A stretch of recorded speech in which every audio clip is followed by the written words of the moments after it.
Hello, estamos ao vivo, Savage na casa, aquela esperadinha pro pessoal entrar, mas essa live vai ficar salva.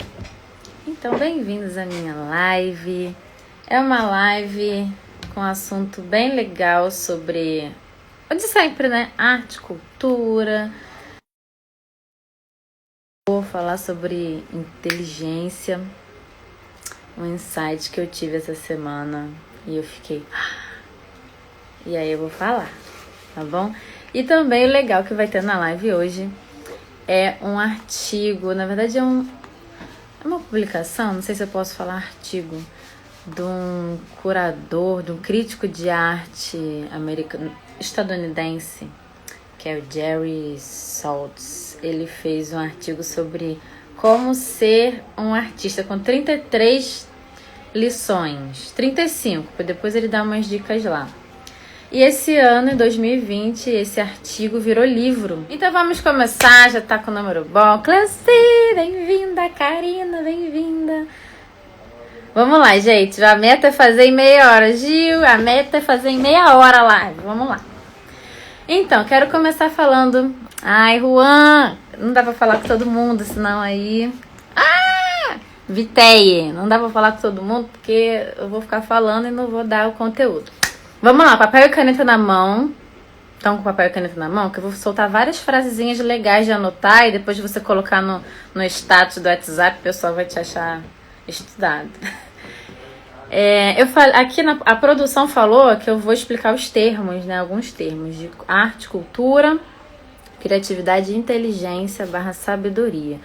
Bom, arte é uma coisa muito cruel de você definir, né? Tem alguns filósofos, algumas pessoas que falam que se você define o que é arte, você tira toda a força da arte. E a graça da arte está justamente na subjetividade humana. Justamente aquilo de que o que não dá para se definir, vai de acordo com o que cada um vai experienciar. Eu ia criar uma palavra nova. Vai experimentar, vai sentir. Às vezes tem uma obra de arte aqui e essa obra de arte me dá muito amor. A mesma obra para uma pessoa, ela vai odiar aquela obra, e a mesma obra para uma outra pessoa, ela vai não sentir nada, foi só mais alguma coisa. Então, por isso que é tão difícil definir o que é arte. Mas, né, como eu sou pedreira, eu não sou desse povo aí das filosofias, das discussões, eu não sou. Acho que quem me conhece sabe que eu não tenho muita paciência. Eu fui logo no Aurélio. E o que tá aí, ó? Talvez os comentários atrapalhem. Então, deem 2 cliques para os comentários pelo menos reduzir. Mas o print tá aí, eu juro que tá. Habilidade ou disposição dirigida de algo. No meu curso, eu começo falando sobre isso, né? Arte, todo mundo pode fazer arte. Eu falo, não, desculpa, mas todo mundo não pode fazer arte, não. A arte é para todos. Mas não é todo mundo que pode fazer arte. Por quê? Porque a arte requer uma habilidade. A habilidade é algo que você treina, é algo que você estuda, é algo que você pratica, é algo que você... Tá escrito aí, ó. Que você realiza de forma consciente, controlada e racional. Ou seja, a arte, ela é eu vou falar que a arte é uma ciência. E o que é cultura? Também cultura é uma outra coisa que não dá para você definir. Aliás, até dá, né? Eu fui pesquisar, tem 167 definições do que é cultura. Ou seja, o povo indeciso, né? Porque não fala que é uma coisa e ponto. Por quê? Porque não dá, né? É complicado. Mas o que eu quero falar, o que é cultura? Também no Aurélio vulgo Google, né? Que agora o Aurélio, ninguém nem mais falou Aurélio, né? É Google. Conjunto de padrões de comportamento, crenças, conhecimento, costumes que distingue um grupo social. Ou seja, todo mundo pode fazer cultura. Savage, o que é cultura? Eu vou falar o que você faz. Tá vendo como é difícil? Explique, foi perfeito, a minha explicação foi perfeita. O que é cultura? Cultura é o que você faz. Então, por exemplo, se eu... Vou dar um exemplo muito da gente. Os memes, por exemplo, no Brasil. O meme virou uma coisa cultural. Todo mundo aqui vive meme, compartilha meme, acontece alguma coisa no dia a dia, você lembra de um meme e você ri. Mas uma coisa muito fácil pra gente entender que cultura é tudo aquilo que o homem, o ser humano, né, faz. Você deve ter amigos e nesse teu grupo de amigos você deve ter uma piada interna. Essa piada interna é uma cultura que você tem no seu grupo de amigos, que legal, né? Aí eu tava pensando, cara, eu quero dar um exemplo de cultura que o pessoal entenda. E eu pensei logo isso. Sabe aquela piada interna que você tem com algum amigo que só você olha e os dois fazem e ri? Gente, isso é cultura. Ou seja, tudo aquilo que você faz é cultura. Eu lembrei de que eu tava fazendo ensaio fotográfico para Estalelo. E aí o cara queria que o Balau queria que eu risse espontaneamente. Lembra, amor? Aí a gente, mas vai rir, tem que fala alguma coisa aí pra rir. Aí alguém falou, imagina o estado de chapinha. E aí a gente começou a rir, aí tiramos uma foto. Isso virou uma piada interna. Então sempre quando eu quero zoar, falar alguma coisa, eu falo, o estado de chapinha. E aí a arte e cultura entra como nisso, né? Eu dei um exemplo aqui de uma piada interna que aconteceu entre os meus amigos. E surgiu essa piada aí do estado de chapinha. Eu, como artista, que bebo da cultura que estou inserida, eu posso criar uma escultura de um negro de cabelo liso.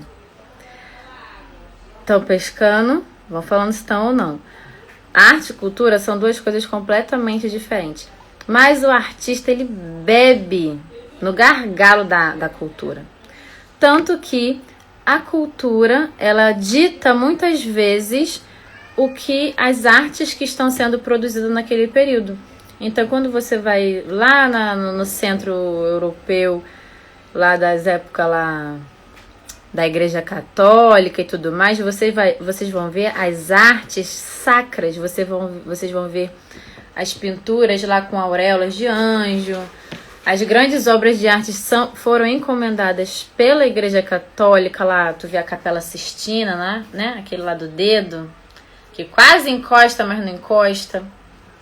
Então, naquela cultura que estava sendo dirigida ali pela religião, a arte daquele tempo era a maioria sacra. E aí você vai ver no período de guerra, né? Você vai ver artes completamente que retratam a guerra ou que retratam o mundo ideal sem a guerra.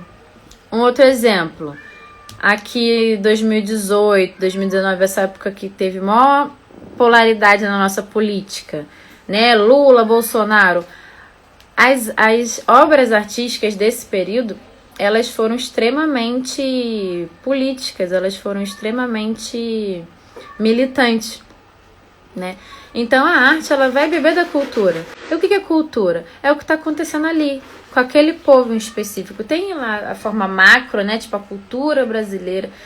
Mas também, como eu acabei de falar, existe aquela cultura que você faz ali, você com seu amigo, você com a sua mãe, a canção de ninar que a sua mãe cantava pra você, a comida da sua avó, a forma que a sua avó limpa a casa, sabe? Aí você vai limpar, ela te dá 2 tapas, não é assim que limpa, ela vai limpar pra você, e isso tudo é cultura.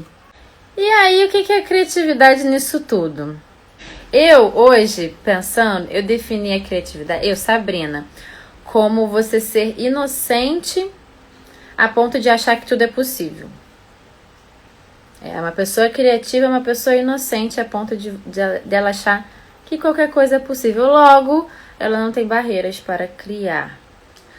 Tem a definição aí do Google do que é criatividade, que está aparecendo aí para vocês, que é inventabilidade, inteligência, talento nato ou adquirido para criar, reinventar e inovar, quer no campo artístico, quer no campo científico, quer no campo esportivo.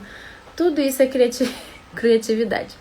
Todo mundo pode ser criativo? Claro, porque nós fomos feitos à imagem e semelhança de Deus, que Deus criou todas as coisas e nós somos criativos porque nós não somos iguais a Deus, nós somos semelhantes. Iguais aí você já está querendo demais, mas nós somos semelhantes.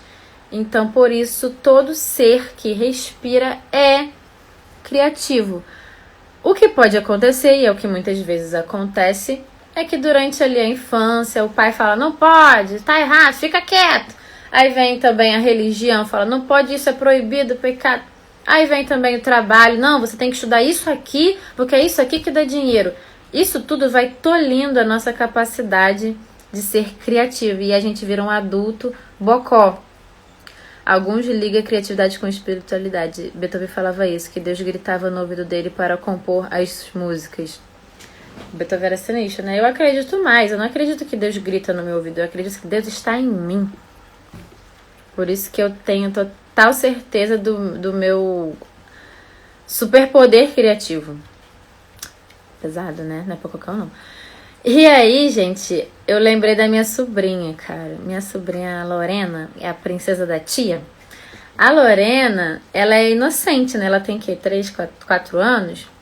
E eu tava brincando com ela, ela pegou um gravetinho, aí fez assim no chão. Não, ela tava na cama elástica. Aí ela fez assim no chão. Aí ela parou, viu, ó? Aí fez aqui um barulho, aí fez aqui outro barulho. É diferente. Ela viu que arrastando o gravetinho num lado da cama elástica fazia um som e arrastando no outro lado da cama elástica fazia um outro som. E aí eu percebi, caraca, ela é criativa.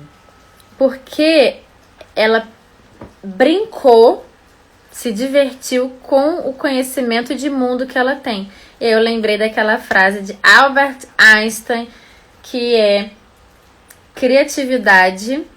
Anota, vocês estão anotando as coisas, gente? Criatividade é a inteligência se divertindo. Calma que eu já vou explicar o que é inteligência. A minha sobrinha, ela tem ali o conhecimento do graveto, de textura, de audição. E ela pegou esse conhecimento, esses dados, né? Que a gente vai ver que inteligência é dados. E começou a brincar. Pegou esses dados e começou a brincar. E se divertiu percebendo que um som ali era um outro som dali. Ela pegou a inteligência que ela tinha de sons, de textura, de objetos. E se divertiu com isso, de como ela mudava a superfície. E aí me veio o start que eu falei que essa semana eu tive, que eu queria falar aqui. Sobre o que é inteligência, né? Conhecimento são dados. Então, por exemplo, quantos habitantes tem no Brasil? Tanto. Qual é a capital de não sei o que lá? Tal. Isso tudo são dados. E aí é infinito. O computador, ele é cheio de conhecimento, porque ele é cheio de dados. A inteligência é o que eu vou escrever sobre inteligência? A inteligência, ela é a habilidade de você pegar esses dados e aplicar. O computador, ele ainda não faz isso, já vai fazer. Quer dizer, a inteligência artificial tá chegando ali. Tá chegando ali, né? A gente já vê que a Alexa, a Siri, ela fica juntando seus dados para poder fazer uma sinapse entre eles e ser uma pessoa normal. Vai chegar, gente. O fim do mundo tá aí. A gente vai ver robô falando. Quer dizer, robô já fala. Mas a inteligência é isso, é você pegar os dados, todo o conhecimento que você tem e aplicar. Você conhece aquela pessoa que é super inteligente, que sabe um montão de coisa, mas na vida real ela não sabe fazer nada, não sabe pegar um ônibus, se atrapalha em tudo, não sabe fritar um ovo? Então, essa é uma pessoa que tem muito conhecimento, mas ela não é inteligente. E aí, meu filho, o negócio vai mais embaixo quando a gente fala de sabedoria. A sabedoria, ela é algo maior que já vem mais na forma de um dom. E me lembro, nesse mergulho aí que eu tive, me lembrou da 5ª, 4ª etapa do que eu vou falar hoje. Caraca, se der tempo. Do que eu vou falar hoje. Dá pra saber quanto de live tá rolando?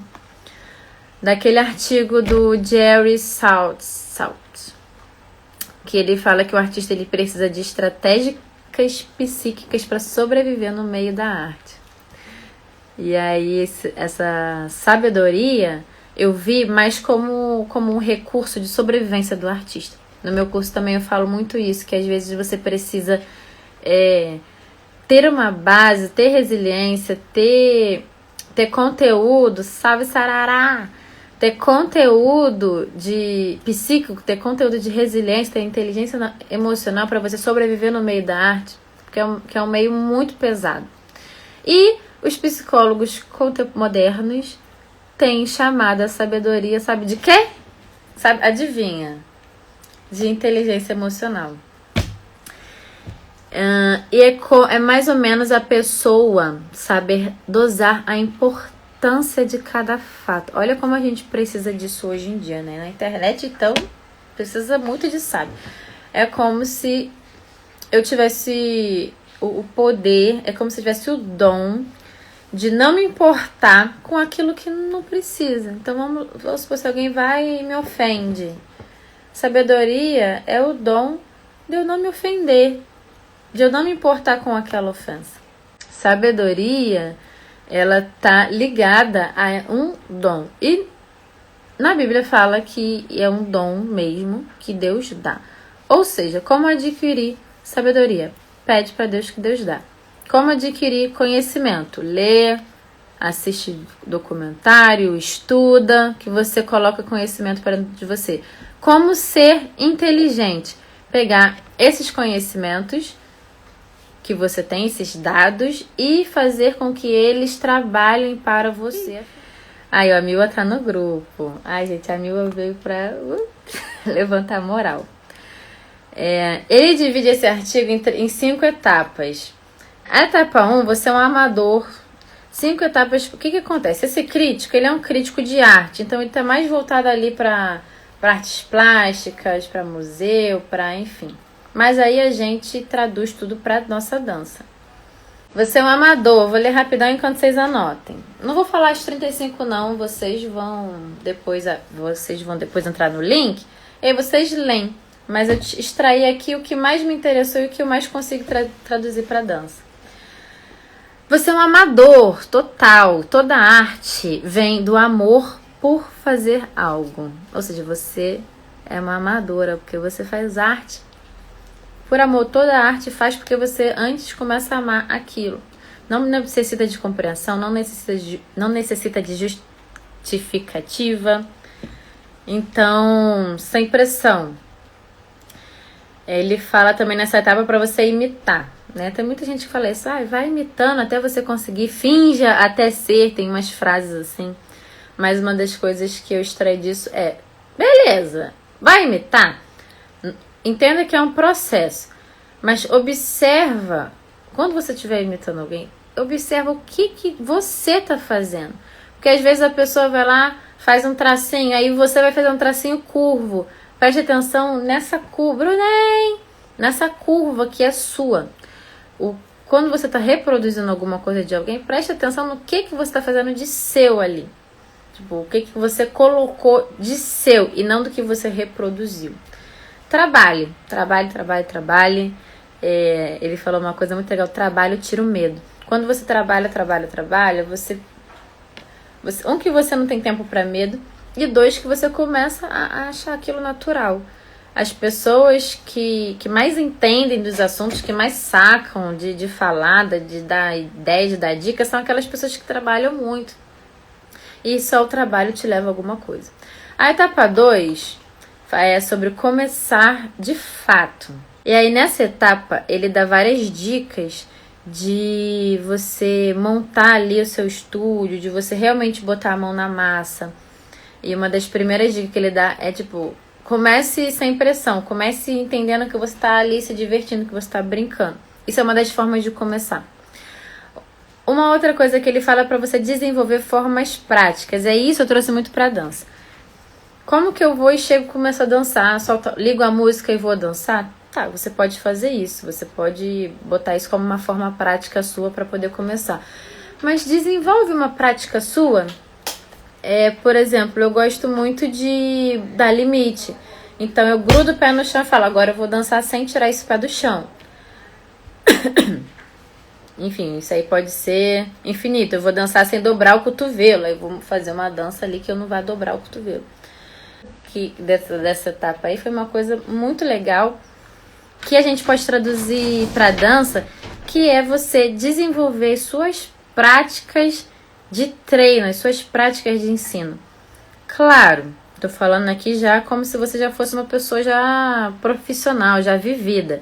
Se você é um amador, você tem que tomar vergonha na sua tua cara e treinar e fazer aula. Se você é das danças acadêmicas, vai fazer aula. Se você é das danças urbanas, vai treinar, vai colar com alguém que treina. Se você é b-boy, vai limpar suas bases, vai ter a base, né? Ellen! E aí você, desenvolvendo essas suas práticas de ensino, você vira uma pessoa infinita. Se você entende que você consegue desenvolver formas de você praticar, se você entende que você consegue criar formas de você praticar, você vai virar uma pessoa infinita, você vai ter um conteúdo infinito, você vai transcender as modalidades. Ah, eu danço sapateado, eu danço forró. Você vai ultrapassar as modalidades, você vai entrar no campo de movimentação, você vai entrar no campo de... enfim, você vai virar intergaláctico. Eu queria fazer em meia hora. Ele fala, encontre sua voz e exagere. Tipo, encontra ali o teu nicho, o teu diferencial e grita aquilo. Mas também não se apegue, porque você também pode mudar. E se você se apegar, eu só danço experimental, wave. Se eu jogar isso e gritar isso, não, a Sabrina é do wave, e me apegar nisso, eu vou me engessar e não vou mais ser artista. Eu vou ficar revivendo ali e vou engessar, vou virar uma funcionária. Ouça vozes malucas em sua cabeça. Gente, essa ideia, ouça vozes malucas em sua cabeça. Sabe, você tem algum artista que você se inspira muito? Que você se inspira, não é que você admira no Instagram. Quando você se inspira em alguém, você estuda a arte daquela pessoa. Você bebe ali da fonte dela. Você tem alguém assim? Imagina que quando você está criando suas coisas ou quando você está treinando, imagina que aquela pessoa está gritando na sua cabeça. Por exemplo, o Rosa acabou de entrar aqui. Eu trabalhei com ele na Débora Coco. Ele foi meu ensaiador. Paciente comigo, coitado, porque eu era terrível, não decorava nada. Não, confundi. Mas enfim, lembrei dele.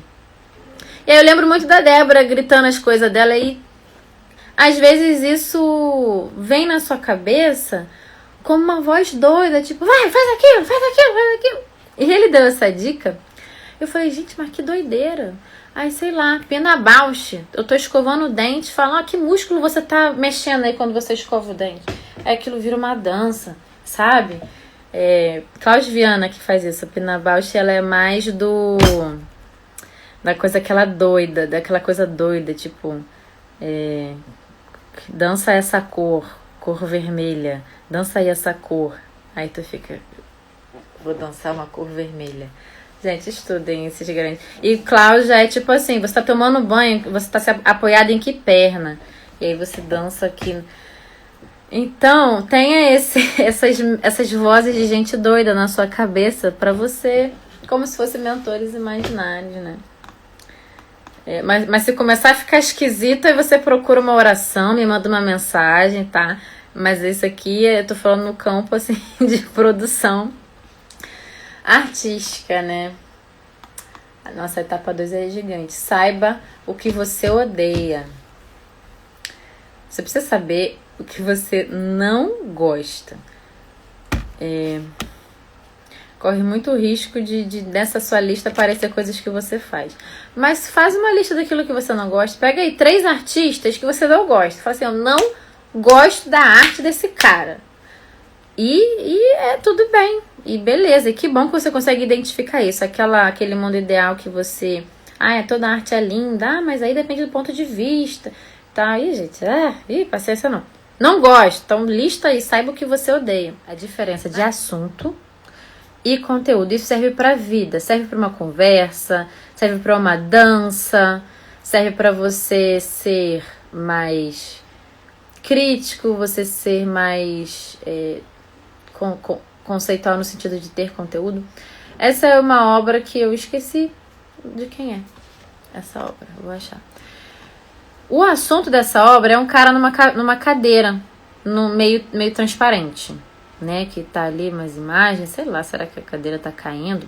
O assunto é essa coisa plástica que você tá vendo e você consegue descrever. É um negócio amarelo, ele tá vestido, parece que ele é um padre, um papa, sei lá o quê. O assunto dessa imagem é isso que eu acabei de falar, um cara sentado. Agora, o conteúdo desta imagem já é outra coisa.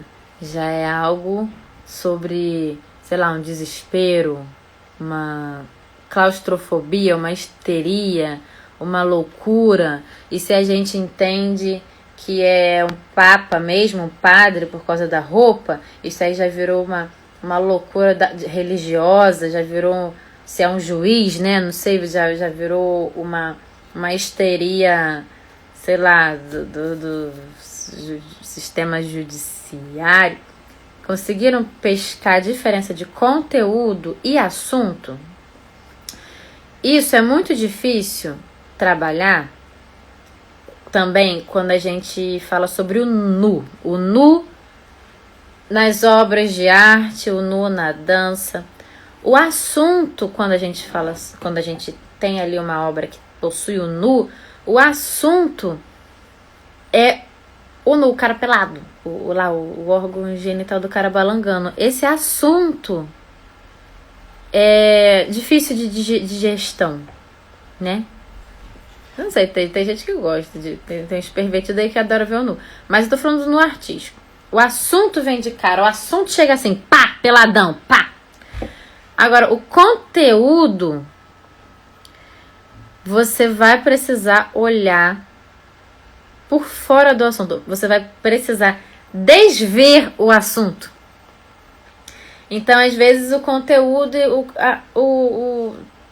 de algo nu é sobre fragilidade, é sobre se despir das camadas de orgulho, de tradições, sabe? Às vezes é uma parada poética, super linda, mas tem um peladão ali na frente e você não consegue desver o peladão, você não consegue acessar o conteúdo. Eu tô falando do nu porque é uma coisa bem didática, assim, pra dizer, mas isso é contudo. Então, uma das coisas de se pensar como artista é também treinar o seu olhar. Treinar um olhar diferente. E também treinar o deixar de olhar. Olha a psicóloga aí, ó, Mari. O artista, ele também precisa treinar o desver. Até o meme, né? Como que faz para desver isso?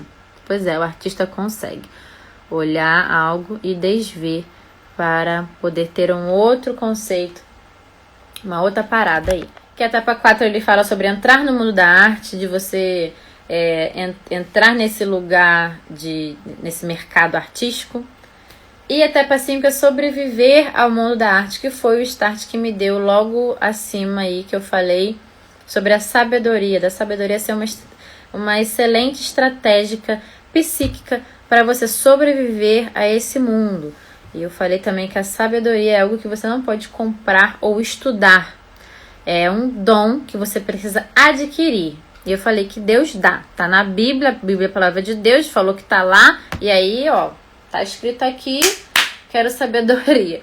Às vezes Deus vai te dar situações para treinar a sabedoria, né? Não apertou um botão, bum, acordei sábio. Às vezes vai trabalhando ali, vai conversando com Deus, como é que faz para você ser sábio, né? E recapitulando, a sabedoria está mais para um dom de uma pessoa que consegue dosar a importância de algo. É aquela pessoa que se comporta de maneira coesa e dependente da situação. Tô tentando achar aqui. Ela age de modo coerente de acordo com cada situação. E também foi o que eu falei que os psicólogos modernos estão chamando a sabedoria de inteligência emocional. Precisamos, né? Todos precisamos de inteligência emocional. Bom, gente, terminei o assunto de hoje. Os meios digitais são o momento para fazer o artista repensar um novo estilo de fazer arte. Cara, eu tenho um artigo sobre os novos artistas que fazem arte que eles interceptam, que eles usam o digital com arte. Cara, é uma lista de uns 10 e tem muito brasileiro nessa lista. E é tudo garoto jovem, que eles estão bombando nas galerias de artes da Europa, dos Estados Unidos, com arte digital, assim, com parada de sensor. Cara, muito, muito maneiro. Me cobrem esse link. No meu grupo do WhatsApp, gente, me peçam o link do meu grupo do WhatsApp, que lá eu jogo tudo isso. E não aqueles grupos chato não. Ninguém pode falar. E tem semanas que ele fica lá abandonado na teia de areia. Teia de aranha, olha a dicção. Amém, Dani. Dani é missionária, ora por isso, hein, Dani. Fernando, o que você acha que o Brasil precisa para que a nova geração de b-boys e b-girls tenham mais apoio? Eu acho que o Brasil é um campo muito fértil para o b-boy e para o b-girl. Eu acho que o b-boy e o b-girl tem muito futuro no país, principalmente condição de sair do país através do breaking.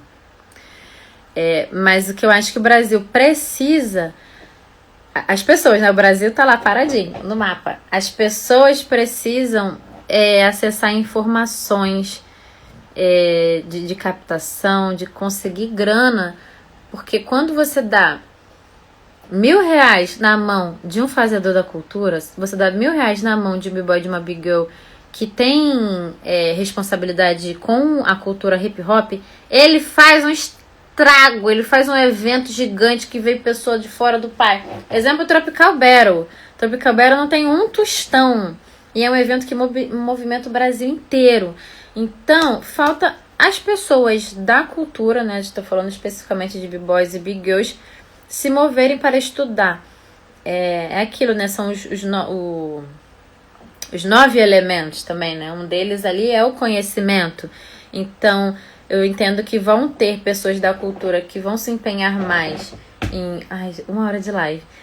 E eu falei que era meia hora. Eu entendo que vão ter pessoas da cultura que vão se empenhar mais em treinar, em representar, em fazer eventos locais.